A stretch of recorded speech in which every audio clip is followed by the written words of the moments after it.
కావలి revenue division పరిధిలోని వరికుంటపాడు మండలం తూర్పు బోయమడుగుల గ్రామ పంచాయతీలో 15వ ఫైనాన్స్ నిధుల దుర్వినియోగంపై అధికారుల విచారణ కొనసాగుతోంది. గ్రామ యువకుల ఫిర్యాదుతో జిల్లా కలెక్టర్ ఆదేశాల మేరకు కావలి డిఎల్పీఓ డి వెంకటరమణయ్య గ్రామ పంచాయతీ కార్యాలయంలో తనిఖీలు నిర్వహించి రికార్డులను స్వాధీనం చేసుకున్నారు.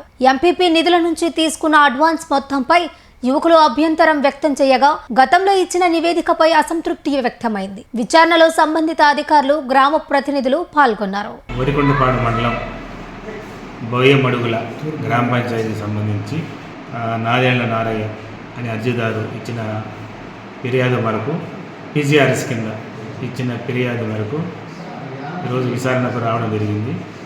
రికార్డులన్నీ స్వాధీనపరుచుకొని గతంలో ఏమి నిధులు డ్రా చేశారు, ఏ విధంగా ఖర్చు పెట్టారు, ఖర్చు పెట్టిన వాటికి సంబంధించిన రికార్డు ఉన్నాయా లేదా విచారించి బాధ్యులైన వారిపై తగు చర్యలు తీసుకోవడం జరుగుతుంది. మా ఇంటి దైవం, మా తండ్రి గారు కీర్తిశేషులు పత్తి రవీంద్రబాబు గారి సంవత్సరీకము ఫిబ్రవరి 26వ తేదీ గురువారము Nellore KVR petrol bunk GNT రోడ్డులో శాంతి అపార్ట్మెంట్ ఫ్లాట్ నంబర్ 9లోని మా స్వగృహం నందు జరుగును. కావున తెలియజేయడమైనది. ఇట్లు కుమారుడు పత్తి సీతారాంబాబు మరియు కుటుంబ సభ్యులు.